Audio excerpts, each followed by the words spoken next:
We're not just the future, hear our voices today. No matter how young we may be, we always have something to say on the things that are important to us. As children and young people, we are experts in our own lives. When we're part of the process, we're more invested in the outcome. Who better to ask than the people affected? When we work together with adults, it helps us learn from each other. We can share ideas and come up with solutions you mightn't even have thought of. Let us feel safe to tell you what we think. We all have different needs. Give us a voice in decisions that matter to us. Take us seriously, whether it's at home, in school, or in our communities. You never know what you might learn if you listen to us. Our voices matter and we have a right to be heard. Let's work together to create a better world. We are the citizens of today, not just the adults of tomorrow. Let's work together to create a better world.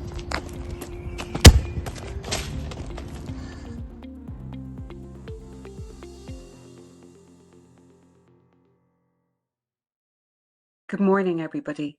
My name is Carol Baxter and I'm the Assistant Secretary with responsibility for Equality, Youth and Participation in the Department of Children, Equality, Disability, Integration and Youth, DECID. You're all very welcome today to the launch of the Participation of Children and Young People in Decision-Making Action Plan 2024 to 2028. It's great to see you here in such numbers across so many areas. It means a great deal. I'm very pleased to be hosting the launch of such an important document. This is a plan which will enable the voice of children and young people to be included in decision-making across a wider range of areas, builds on the last action plan. The new areas include children and young people's engagement in the digital space, in situations where families are living in emergency accommodation or where they're part of a migrant community, for instance. This action plan is based on Professor Laura Lundy's child-based model for participation, the Lundy model, which was developed and revised in collaboration with Professor Lundy and included in the Participation Framework, the National Framework for Children and Young People's Participation in Decision-Making, published by DECID in 2021. It's also underpinned by the United Nations Convention on the Rights of the Child, UNCRC, and the United Nations Convention on the Rights of Persons with Disabilities, UNCRPD. Two key messages today. We want you to know that it's really important to understand the importance of ensuring that children have a say in decisions that affect their lives, but also that participation has to be with a purpose, that where children and young people are involved, it's really important that their views are listened to, taken seriously, and given due weight with the intention of leading to an outcome or change. We believe that that makes better decision making and better policy making overall. DECID will continue to provide support, expertise and practical assistance through Hub na nÓg, the National Participation Office, and through focused consultations and engagement with Comhairle na nÓg. I'm now delighted to welcome the Secretary General of our department, Kevin McCarthy, officially to launch the Participation of Children and Young People in Decision-Making Action Plan 2024 to 2028. Many thanks.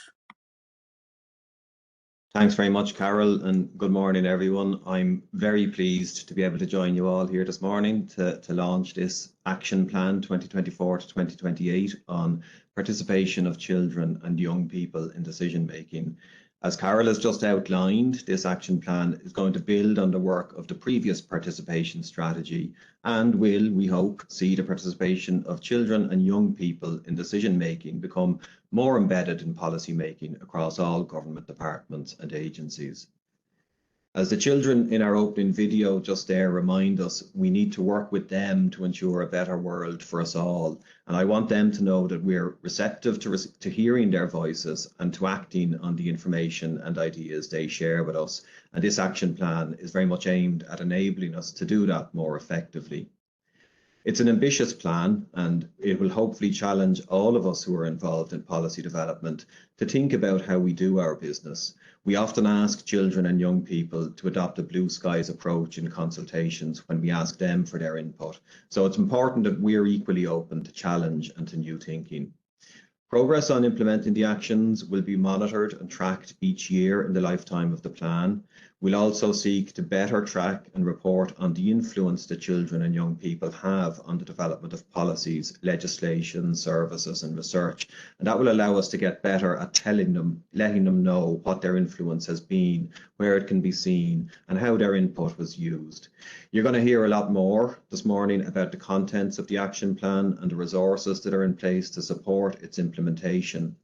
And I hope that all of you are encouraged by our commitment as a department, which Carol has just underlined, to continue to lead in this area. Just as I'm very encouraged, I have to say, by the interest and commitment of departments, agencies and organisations to do better in this area. And I think that's evidenced by the interest and the participation in this morning's launch, as well as by the range of participation initiatives that we're now seeing right across government. So look, I'm really looking forward, as I'm sure all of you are, to hearing more about the action plan, and it's my pleasure to now formally launch it this morning. And thank you all for joining us. Back to you, I think, Carol.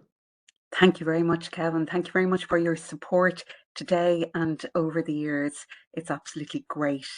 I now will hand over to Barbara Meany, Principal Officer of the Participation, Play and Recreation Unit of the department, who will set out the action plan in greater detail.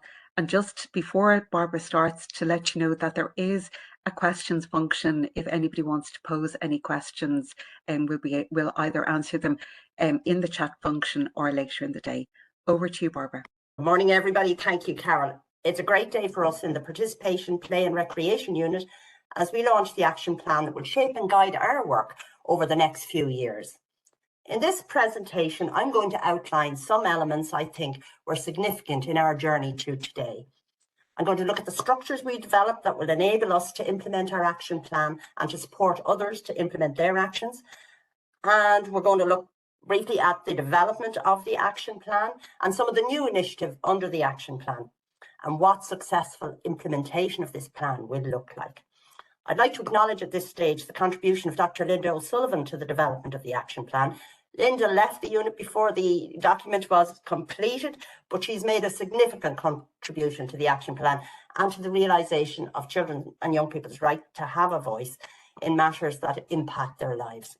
And I'm happy to say Linda hasn't left the area of children's rights, but now works in our Children's Rights Unit and will be implementing Young Ireland. So let's start with a look at a useful definition of what participation is. This definition provides context for our approach to the participation of children and young people. The ongoing processes referred to in the definition should impact the lived experience of children in everyday settings, such as classrooms, childcare settings, healthcare and out-of-school settings, as well as in the national policy decisions that affect their lives. Children and young people, as we've been told in the video, are rights holders, citizens of today, rather than merely beings in becoming. Their capacity to participate in decisions that affect them evolves as they grow and mature. Children and young people have expertise in their own lives. Adults, of course, have expertise too, and a far wider knowledge, perhaps, of a wider range of things, but adults do not always know what children feel, what they think, or what they like. Adults have a duty to give due weight to children and young people's views in decision-making. So, if we take a look at the policy background to participation in this department, Ireland has a sad documented history of not listening to children and young people. After a series of damning reports on child neglect, failure in child protection and welfare services, including the failure to listen to children who were victims of abuse and neglect, a decision was taken and a commitment was given by government to do things differently. Subsequently, Goal 1 of the National Children's Strategy, Our Children, Their Lives, stated that children will have a voice in matters that affect them. Their views will be given due weight in accordance with their age and maturity. In 2014, this ambition transferred into Better Outcome, Brighter Futures, the National Policy Framework for Children and Young People. One of the 5 outcome areas were to ensure that children and young people were connected, respected and contributing to their world. BOBF also had a structure that allowed for constituent strategies and provided us with a platform from which to launch the first ever national strategy on participation of children and young people in decision making, 2015 to 2020. This was groundbreaking internationally. I think it was the first. We haven't found one that was produced, or even one of the quality that was produced since. 2023 saw the publication of Young Ireland, the National Policy Framework for Children and Young People 23 to 28, in which participation of children is seen as fundamental in the enabling environment through which the framework objectives will be met and outcomes for children and young people will be improved. And today we are here to launch, and Kevin has just launched, thank you very much, the Participation of Children and Young People in Decision-Making Action Plan 24 to 28. Building on the foundations laid by the participation strategy, this action plan seeks to expand our collective capacity to hear what young people have to say on issues that impact them, to take what they say seriously, and to let them know what their influence has been. Some early developments, which I believe are important to bring us to the position we're in today within the department, is the establishment of a dedicated participation unit within the National Children's Office in 2000, which was led at principal officer level by a participation expert.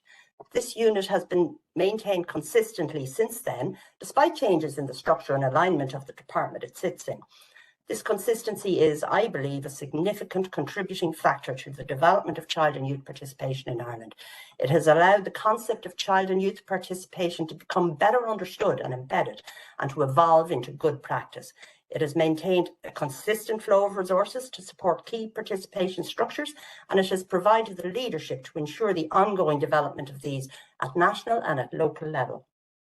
The Participation Services Contract was another significant development in terms of delivering high quality, consistent support for participation initiatives and for the development of national participation structures like Corlin and Og and Dáil and Og. It would be not possible for one unit in a government department to provide the on-the-ground support and expertise that is provided under this contract, and it is an essential part of the participation infrastructure developed over the years, which now incorporates Hub na Og, the National Participation Office, and the National Youth Assembly. An introduction to the Corlin and Og Development Fund was an initiative that underpinned the overall development of Corla.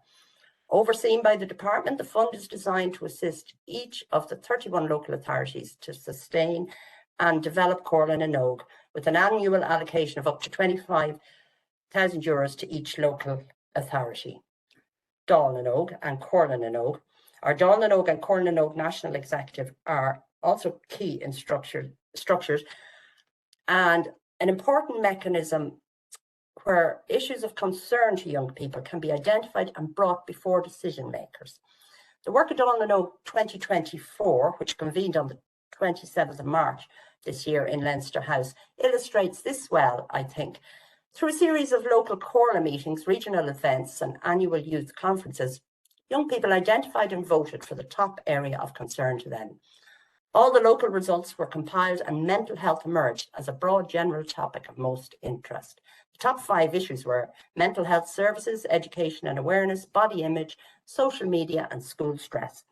These 5 issues were brought to a meeting of representatives of all Corley, who reduced the list to 3. These 3 issues were then brought to the delegates of Dáil and Og 2024, where they were further reduced through workshop debates to 2 topics. A formal final vote in the Dáil Chamber selected the issue of school stress, which the incoming National Executive will work on over the next 2 years, supported by the MPO and the Participation Unit. Later on, you're going to see a video relating to the work of the outgoing National Executive Committee, who worked on the topic of reform of the RSC programme in schools. The video captures their engagement with the Department of Education and what it means to the National Executive members to be listened to and to have their input acted on. The showcase, Corlin and Og Showcase, is a biannual event that alternates with Dáil and Og and gives each Corla an opportunity to come together to present their work, meet with each other and with local public representatives and with senior government decision makers who attend and address them on the day. It provides a high-profile opportunity to display the type of areas Corla is involved in and engage with elected representatives from each county, generating media and social media material and raising the profile of Corla at a national political level and at the local level. So some of the funded structures we have in place are listed here, and I'm not going to talk too much about the first 4 because you're going to hear from the people responsible for their management, But Hub na Nóg is the Centre of Excellence on Child and Youth Participation, which was established in June 2017 as a key action under the first National Participation Strategy. And Kate Jones, the manager of the Hub, will talk to you about the work there. She'll also talk about the National Framework for Children and Young People's Participation in Decision Making, which Carol has already alluded to, based on the Lundy model and fundamental to every consultation and participation initiative that we undertake. The National Participation Office itself was established in 2021 within DCD to deliver, manage and coordinate youth participation initiatives and structures. Through the MPO, Comhairle na Nóg is supported and developed. The MPO team of specialist child and youth participation officers also manage and facilitate consultations with children and young people on behalf of government departments. And we're going to hear more about the work of that from the MPO manager, Rena Hayden. The National Youth Assembly of Ireland in 2022 was established to meet key commitments in the programme of government to convene youth assemblies on specific policy areas such as climate, rural development and other issues of importance to young people. The Youth Assembly provides a systematic means of capturing the voices of young people in Ireland and feeding this directly into government policy. Stephanie Cook is going to tell you more about the work of the National Youth Assembly, which actually convened yesterday as the third National Youth Assembly on climate. We had a great day. It was in the department, and I think it's really coming together as a mechanism for young people to speak directly to decision makers and have input into policy. But Stephanie will tell you a little bit more about that.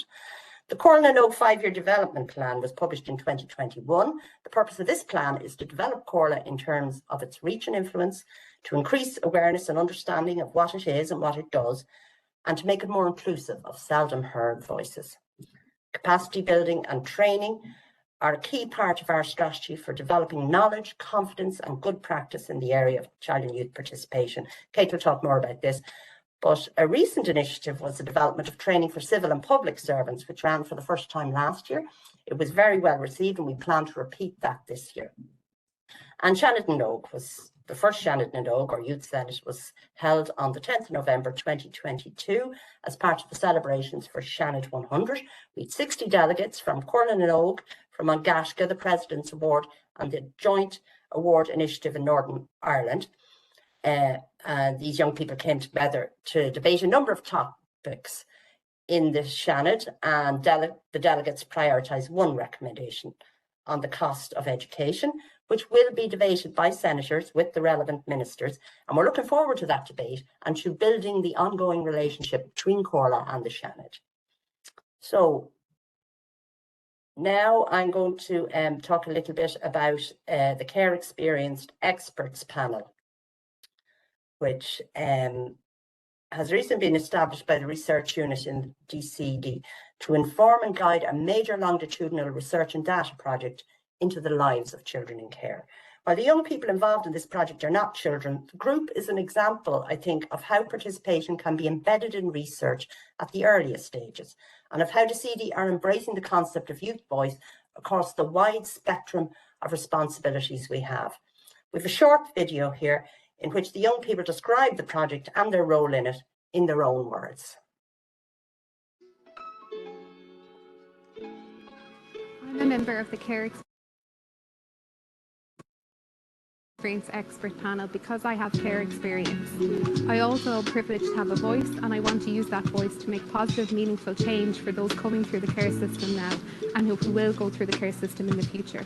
Having grown up as a care experienced young person, I had always wanted to try and play my part for any young people or adults that might come after me who might go through the care system themselves. The Care Experience Expert Panel has been involved in the research project from beginning to end.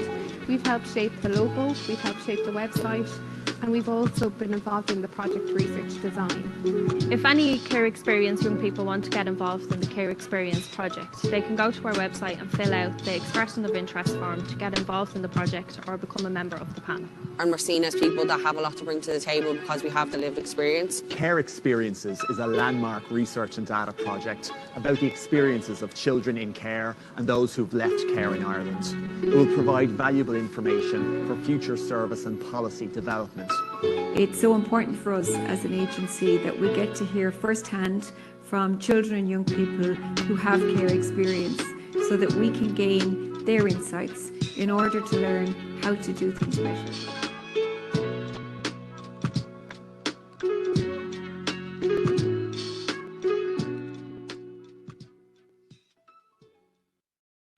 Thank you. So I think that's going to be a very significant project for the department, and we'll watch its development very closely.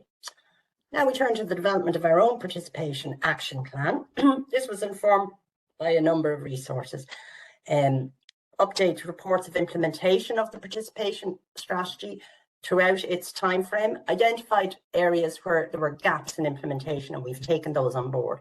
We had a public consultation process to which we received almost 1,000 responses, providing input on what is working well and what is not.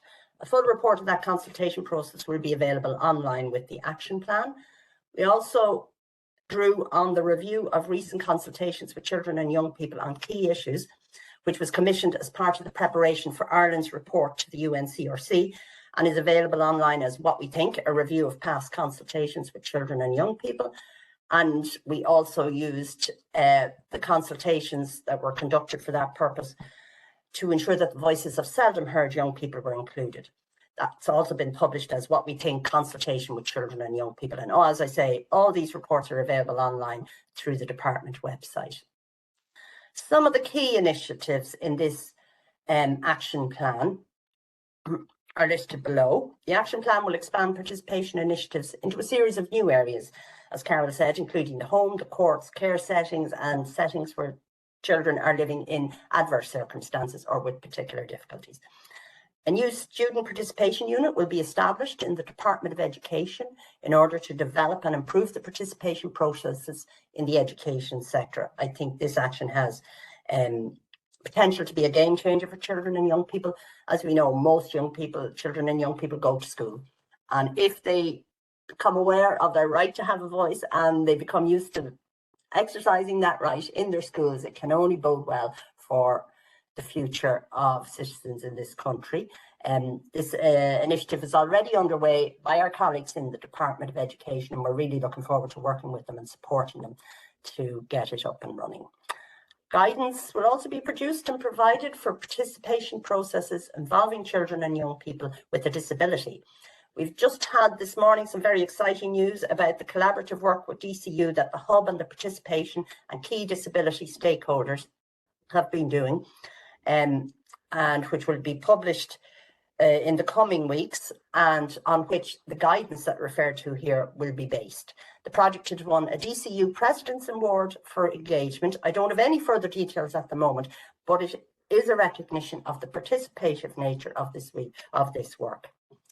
Training modules will also be developed for policymakers, service providers, and all those working with and for children and young people in order to educate them in the principles of participation with children and young people.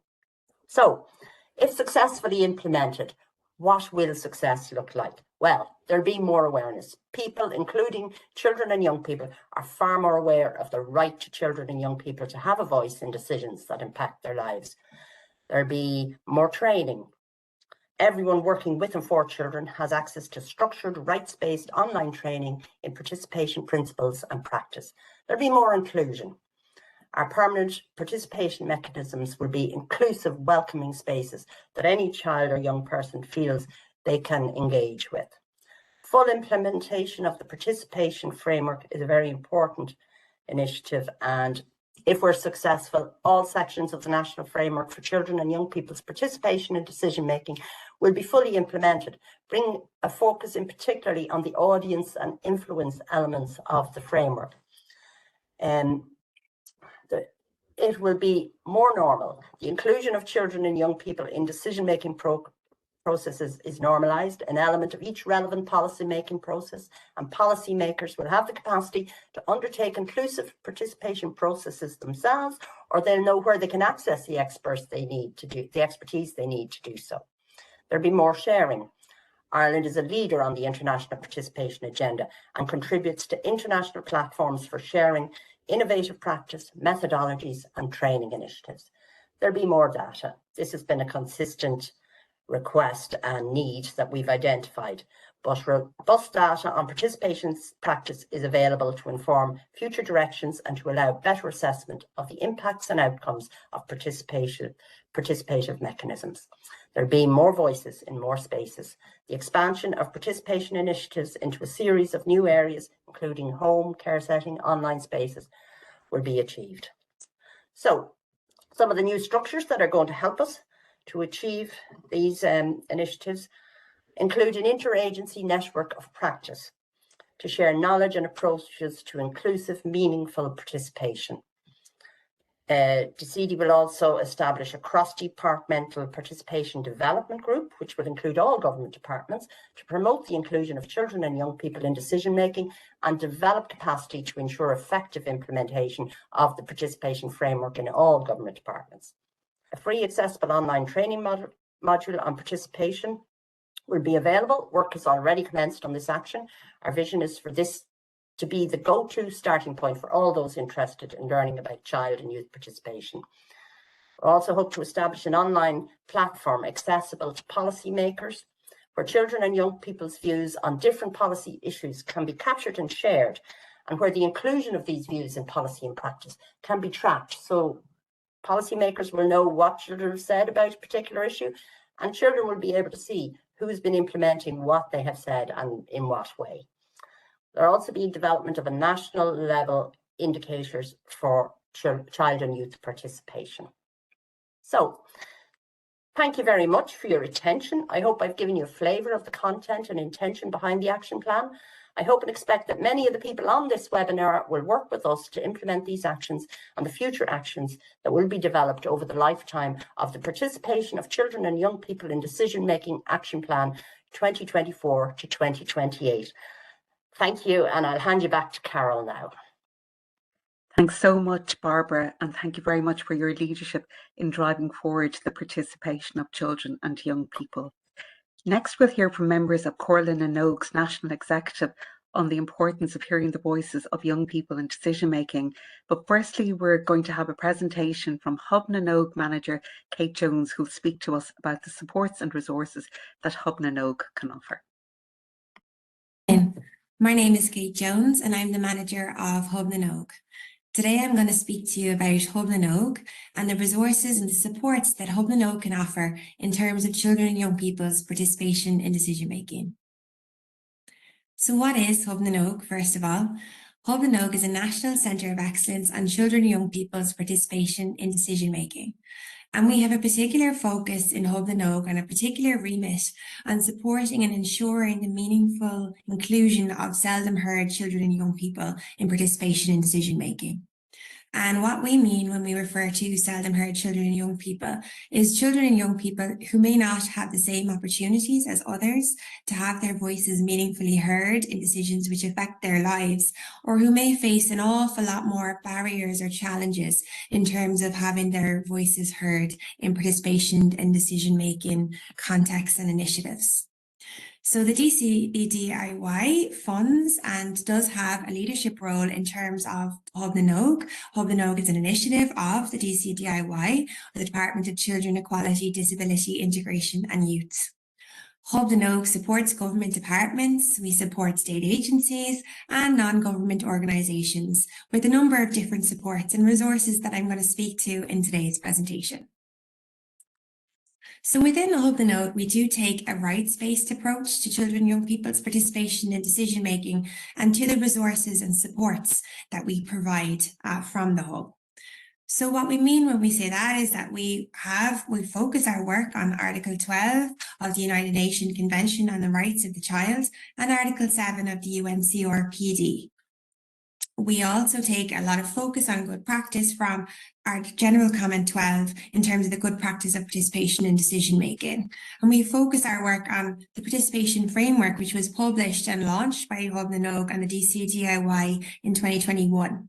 Within the participation framework, or the national framework for children and young people's participation in decision making, you'll find the Lundy model of participation, which gives a really good pathway for conceptualizing Article 12. And when we look at the 4 elements, space, voice, audience, and influence of the Lundy model, and we include them within our participation and decision-making practice and participation with purpose, we can really realise the right to the child, of the child, to a voice in decision-making, which in decisions that affect their lives. So what supports are available in terms of participation decision-making from Hub na nÓg? As I said, we provide help and support to many different individuals and organisations and groups, for example, policymakers, professionals and practitioners working in all areas relevant to children and young people and their lives to ensure that their views and opinions can be incorporated in decisions. So this can be at a national level, a local level, an organisational level, and we can tailor and do bespoke sort of support and targeted support with people to really see how they can ensure good practice participation in decision making within the decisions and the decision making contexts and choices that are being made with regards to young people's lives. So I'm going to speak to some of these supports that we provide specifically. First of all, the guidance and resources that is available or are available on our website, the training and development that we provide, and the mentoring, coaching and advice that we provide within Hub na nÓg. And lastly, coordination and facilitation of consultations and participation initiatives that we also do within Hub na nÓg. So firstly, you can see here our website, hubnanóg.ie, is an important centre of guidance and place to access different resources and participation in decision making. The first part here is the actual framework itself is on the website and is housed on the website, where you can look at the National Participation Framework as a whole, which defines what participation is, what it's not. It looks at guidance and support on how to involve children and young people in participation in decision making, particularly those that are seldom heard. There's also advice there on following up and giving feedback to children and young people, taking them seriously when decisions are being made, and also being realistic with children and young people and the importance of that. Within the framework and within the website, you can download checklists, both in English and in Irish. There's a planning checklist, and the planning checklist is for when you're planning bigger projects like policies, services, programs, research or governance, and how you can include children and young people to participate in those sorts of decisions, and how you can plan that out in terms of space, voice, audience and influence. There's also an Everyday Spaces checklist, the checklist that you can use if you're a practitioner working with children and young people every day, and how you can ensure that every time a child comes into a service or into your setting, that you can ensure that their right to a voice, their right to participate in decisions within your service in an everyday basis, in an everyday setting, can be realised. And then there's feedback forms for children and young people, and evaluation checklist as well, to ensure after you've completed a consultation or a particular initiative that you look back and you evaluate that in terms of the Lundy model and space, voice, audience and influence. Within our website, we also have a number of good practice examples, both in the framework and other case studies that we have either created or collated ourselves, or that we signpost to in terms of international good practice or practice that has been collated and collected by other organisations. We also have a comprehensive collection of national and international good practice in terms of the policy, legal and academic publications and reports and resources on our library.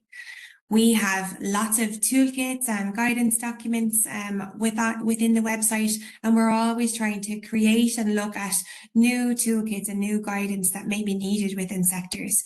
For example, just this week, we have launched a particular literature review and a pilot report with early years and early years methodologies in terms of consulting and listening meaningfully to the voices of babies from 0 up to young children of 5 years old in terms of participation in decision making. We also provide training and development, so supporting government departments, state agencies and non-statutory organisations through the provision of targeted training and development. So this training looks at the theoretical learning, for example, the national, international perspective in terms of policies, for example, the UNCRC and other European and national and indeed global policies in terms of participation in decision making. We look at planning and more practical skills and centering your approach from a child's rights perspective and of involving children and young people in participation in decision making. So our training is both delivered directly to practitioners and people who are carrying out participation in decision making themselves. And we also train decision makers in terms of more of that overview or that policy perspective in terms of participation in decision making. And we do training of trainers. So to try and build out that capacity to ensure that as many people as possible have access to our training, we do train people to train others. For example, Everyday Spaces training of trainers that we completed recently. We do mentoring, coaching and advice too in Hub na nÓg, and that's a dedicated space and time to follow up and speak to people about how they're getting on after training in terms of their participation in decision making within their practice and in their spaces, in their works, or also in particular policies or strategies or plans. We provide face-to-face telephone, email support and guidance too. And that doesn't have to just be to people who we've trained. That can be to other participation professionals, people who are working, who may have ideas and who we can share existing good practice that we have or case studies or examples. Or we could also speak to them about methodologies or consultations. And as well as that, Hub na nÓg are often a member of steering or advisory groups in terms of participation in decision making, where we can provide support and really share our knowledge that we collect when we speak to people nationally on participation in decision making and internationally, and when we're keeping an eye out for new trends in participation and innovation worldwide. Lastly, then, we do a small amount of consultations directly ourselves within Hub na nÓg. So we facilitate and coordinate participation initiatives. But these always for the Hub have a very particular focus on conducting complex, targeted consultations with seldom heard children and young people. You can see some of the examples there, for example, the Family Justice Strategy consultation previously.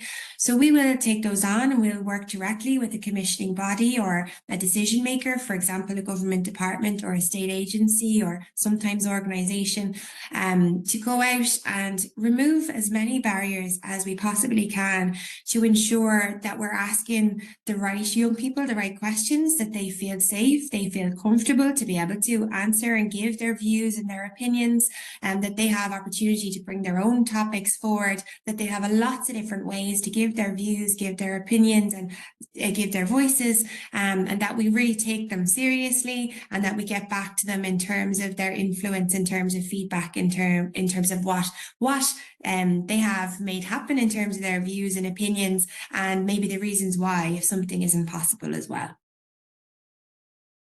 So you can visit our website or follow us on Twitter or LinkedIn. We're always posting new pieces, as I said, new resources that we develop ourselves or that we signpost to internationally. Or you can contact us directly at info@hubnanogue.ie. And thank you so much. And hopefully people will be interested and have a look at our website. Thanks a million.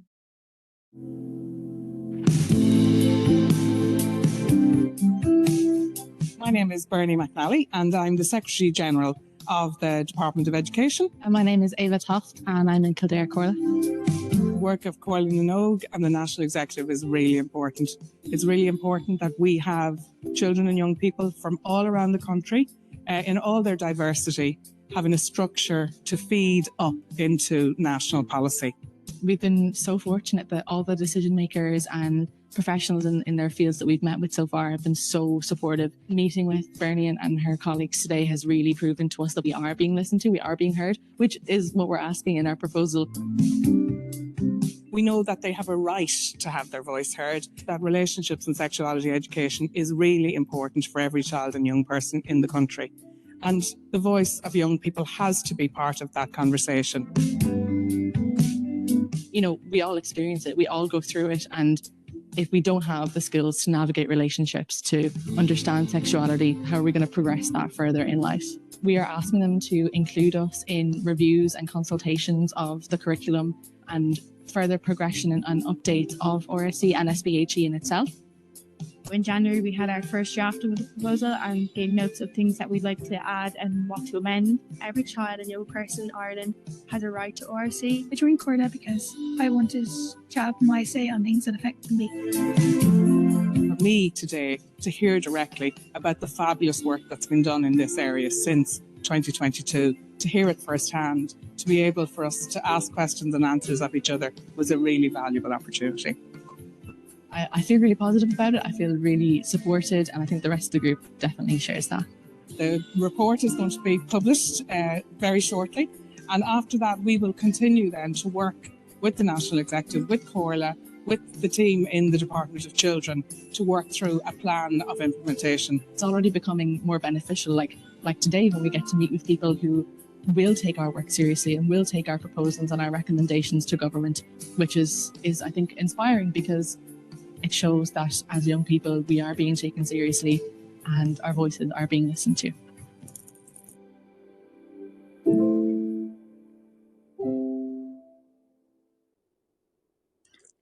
Thanks very much to members of the National Executive and also to Kate for the contributions. We'll now have a video on Corla na nÓg, and that will be followed by a presentation by Rena Hayden, Manager of the National Participation Office.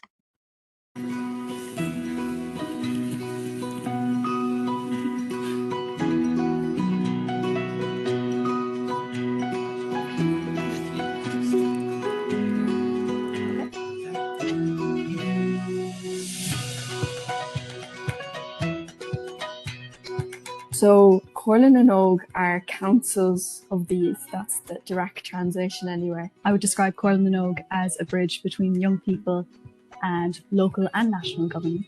Corla is kind of like a messenger from like the youth through Corla to the county council, and then that can go even further. Corla na nÓg gives young people a voice in issues that they may not feel they always have a voice in, and it enables these voices to be heard and for policymakers to take that into account when they're making decisions on behalf of the local community. Corla na nÓg is really important because young people have a right to have their voices heard. More and more young people are starting to learn more about politics. So if we can't vote, well, we need to have our opinion heard somehow.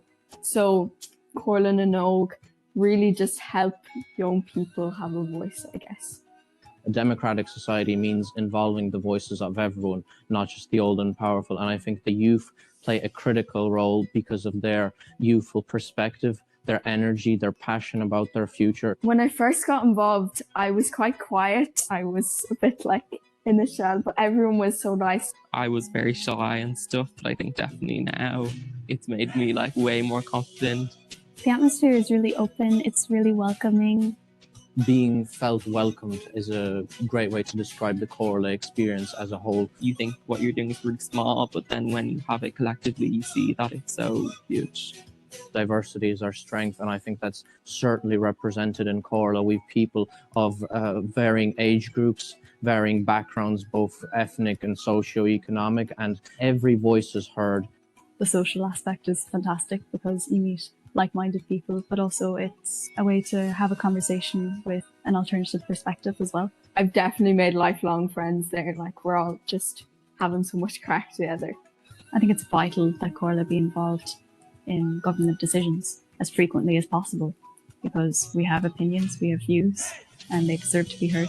Everyone agrees on the same thing, and that is positive change. Even though we're young and we can't vote, we can still make such a big difference. Young people do want to change, and young people care.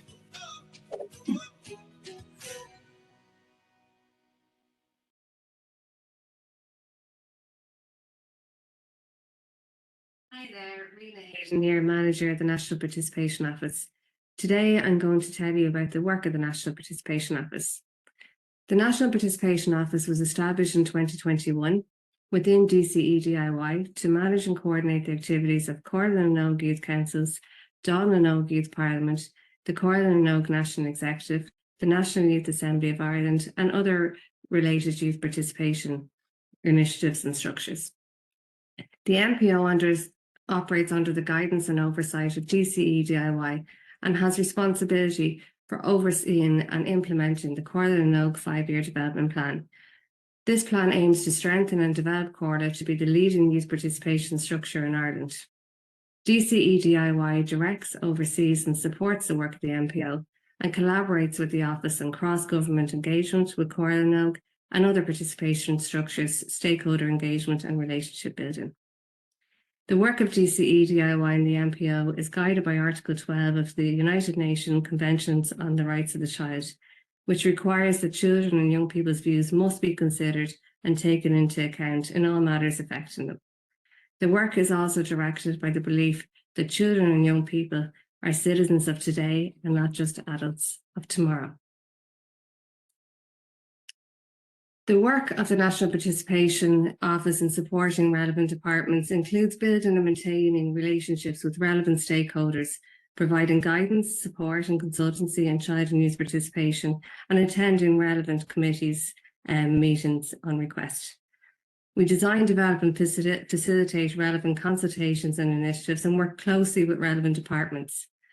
We agree on a project charter under the Lundy model and develop and design methodology, recruitment of young people, child safeguarding, securing venue, report writer, and communication, subsistence, catering, etc. So all the logistics for consulting with young people.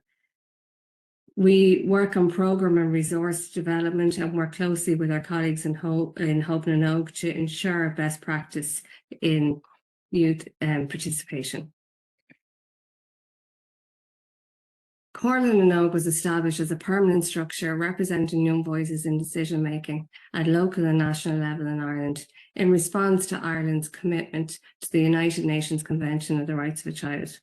Since 2002, Corla and Oak have been giving young people a voice in the development of local policies and services in each of the 31 local authorities. Young people aged 12 to 18 become members of their local Corla and Oak through their schools, youth organisations and community groups. This typically happens at the Corla and Oak annual youth conference, which happens in all the local authority areas around the country each year.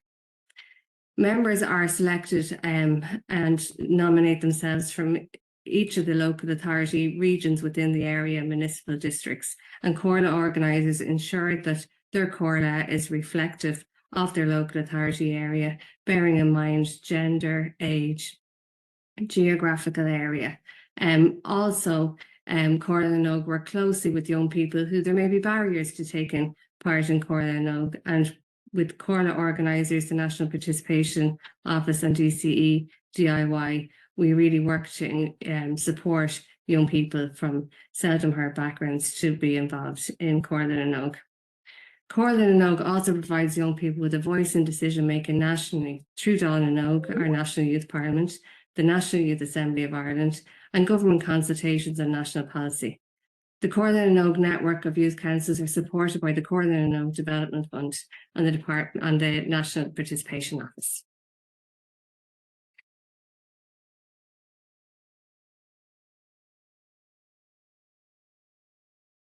Dawn and Oak is our National Youth Parliament. Since 2001, Dawn and Oak for 12 to 18-year-olds is held every 2 years, hosted by the Minister for Children, Equality, Disability, Integration and Youth.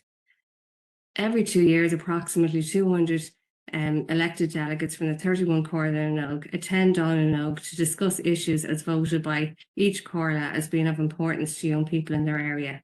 Dawn and Oak delegates vote on the issues and make a recommendation for their national executive to work on over their 2-year term. As you can see in the photograph there, we were at Dawn and Oak last week in Leinster House, where young people and Corla and Oak delegates were discussing mental health. The Corla and Oak National Executive is a representative group of 31 people from each Corla who are tasked with progressing an issue of national importance for young people. The National Executive's work programme is supported by DCE DIY to engage with relevant influencers, stakeholders and policymakers, and to ensure their views are reflected appropriately and meaningfully in government decision making.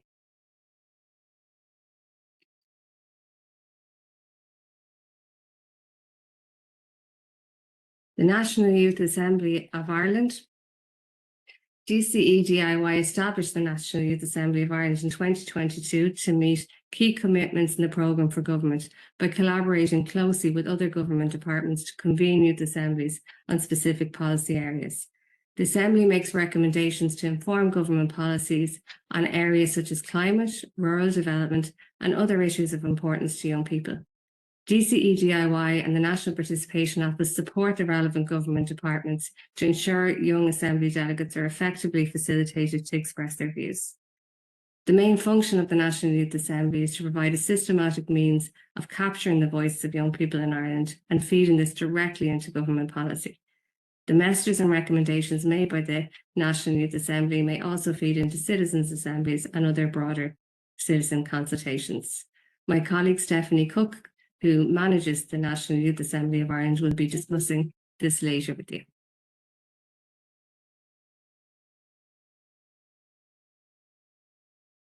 DCE DIY supports government departments in seeking the views of children and young people to inform government policy on issues of national importance. Some recent examples include when we consulted with children and young people on youth information centres. In 2023, the National Social and Economic Council consulted with young people from Corla and Nogue and the National Executive of how to involve young people in its work. We also supported the Department of Tourism, Culture, Arts, Gaeltacht, Sports and Media in consulting young people aged 18 to 25 years for their recommendations for initiatives to support the nighttime economy.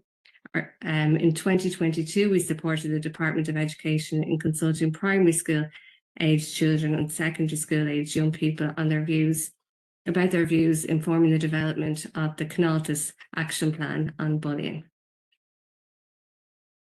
And you can see in the diagram here, we have consulted with many organisations and government departments over the past few years.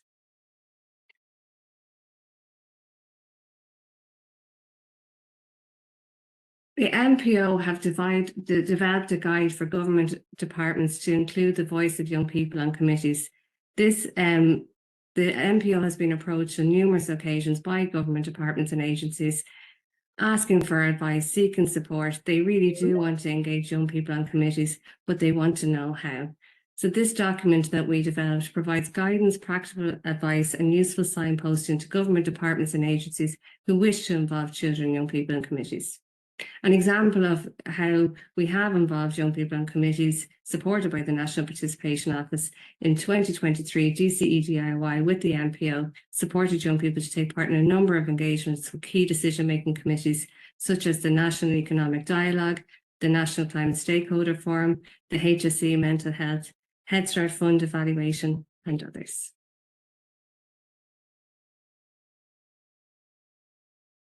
I'd like to thank you for taking the time to hear about the National Participation Office, and I'm going to pass you over to my colleague Stephanie Cook, who's going to talk to you more about the National Youth Assembly of Ireland.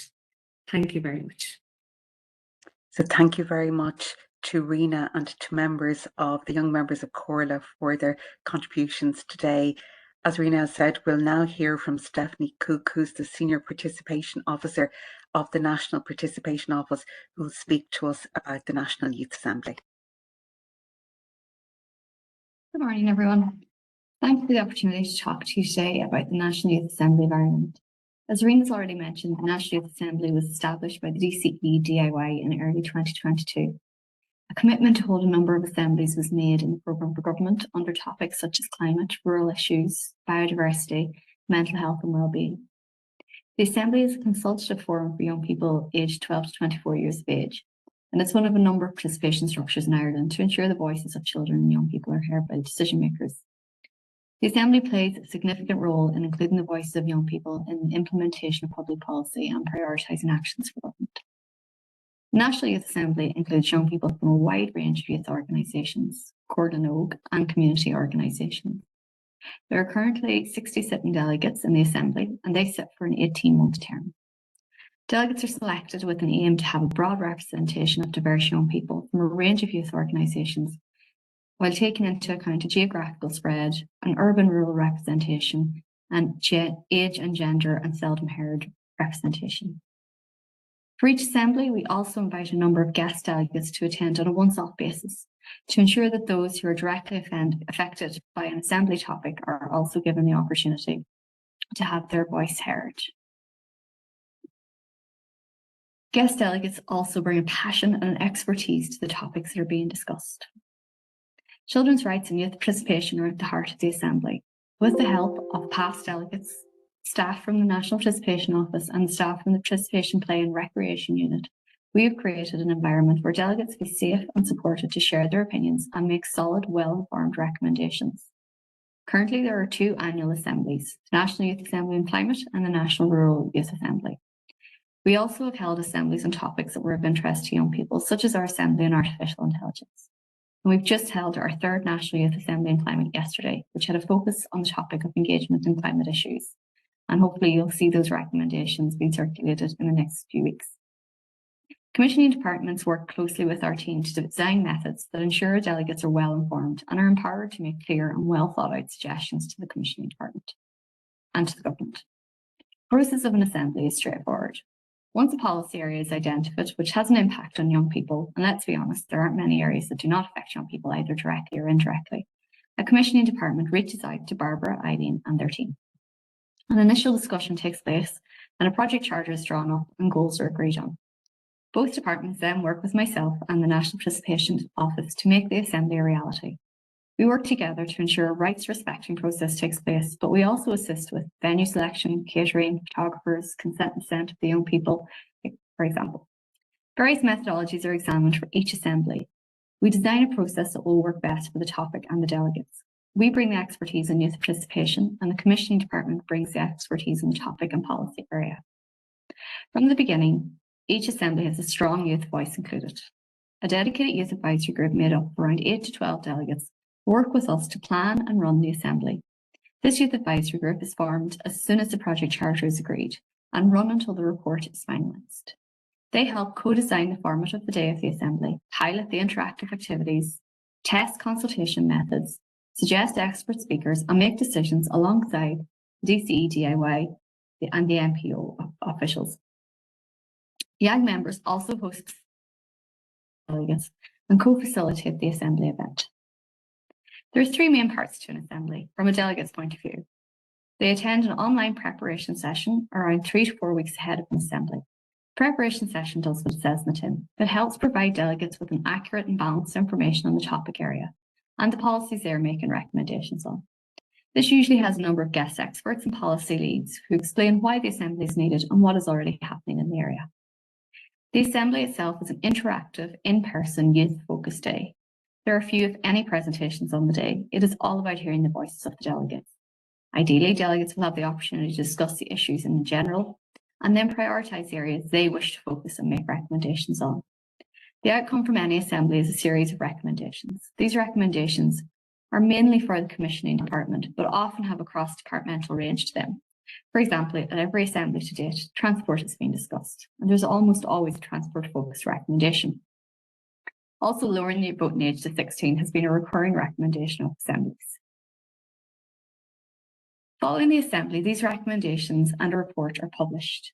Feedback to the delegates is a vital part of the assembly process, and commissioning departments are expected to let delegates know what's happened with their recommendations. Evaluations are carried out at every step of the process with the delegates, and therefore no 2 assemblies are exactly the same. We work hard to ensure that assemblies achieve the goals of the commissioning department, to engage with young people and to ensure their right to a voice in areas that impact them is upheld, and the delegates have a space, voice, audience and influence to really impact change. Thank you. Thank you very much to Stephanie and to all the speakers who have helped us out today. I'd like very much to thank our Secretary General, Kevin McCarthy, for launching the action plan today and for his support with all of this process. I want very much to salute Barbara Meany and to her colleagues, Deirdre Reedy, Shane Kelly and to Ger Crowley, to other members of their unit and to our comms colleagues for ensuring that the webinar has run so smoothly. It's involved a lot of work for them. We're so delighted that you've given us your time today. That means an awful lot to us. We really want to emphasise the importance of involving children and young people in decision making. It's absolutely crucial. We will finish with an example of one of the participation initiatives that has been undertaken in this department. It's a video of the First Five Garden of Wonder and Discovery, a garden designed by children to demonstrate the benefits of consulting young children on matters affecting them and to raise awareness of First Five, the whole of government strategy to improve the lives of babies, young children and their families. Thank you very much. Bye-bye.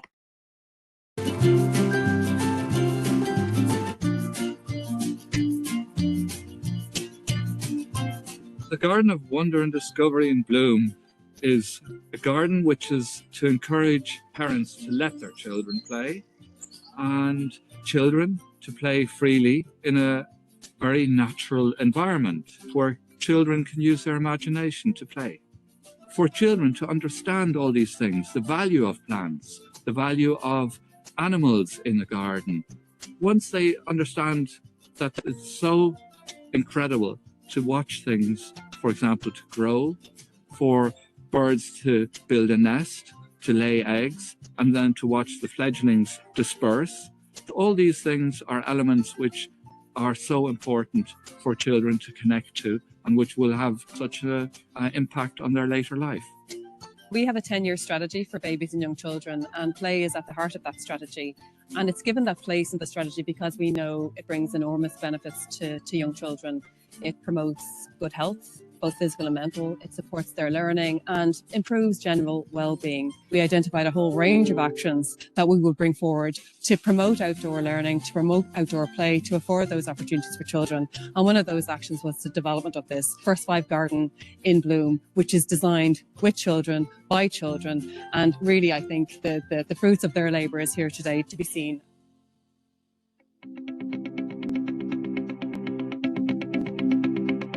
We got a phone call and we were asked if the children in Creative Kids would be interested in participating in designing a children's garden of wonder and discovery. We asked the children would they like to draw a picture of what they thought should be in their garden.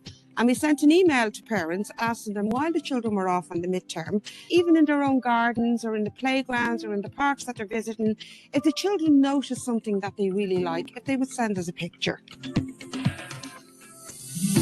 So what came out of that then was a really grand storyboard that we were able to present to the gardener when they came to visit us.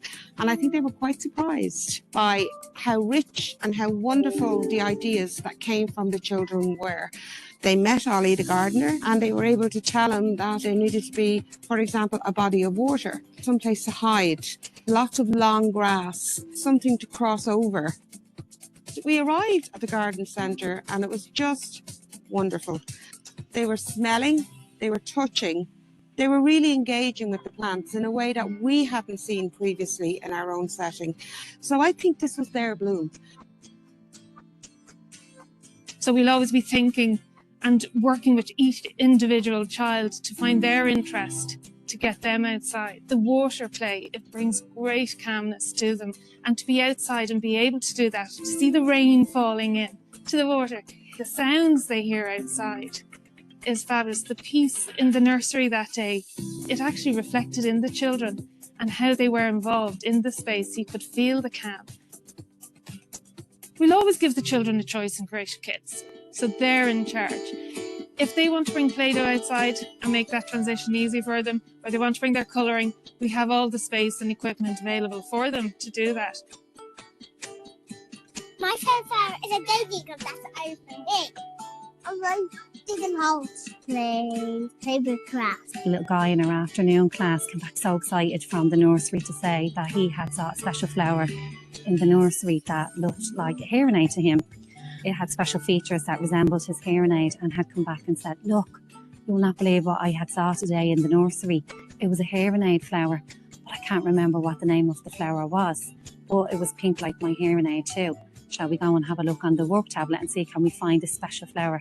It was how this little boy felt when he went to the nursery and had saw something that made a connection to him and his identity, and how his identity is represented within his school, within his environment, and how it's embraced as an educator to support his findings and to support his learning as well, and to support his curiosity. new words that we can learn about, new flowers that we can learn about, and embrace them in our outdoor environment here in Skill too. Access to natural world is important to support children's learning and development. It gives them opportunities to explore nature, explore the world around them and connect with the world around them. It also gives them an opportunity to explore risk and challenge in a positive environment. Playing outdoors enables children to build their confidence. It promotes creativity for children. They learn about new things, new spaces. They have a sense of freedom, teaches them responsibility, but most of all and most importantly, they get to have fun.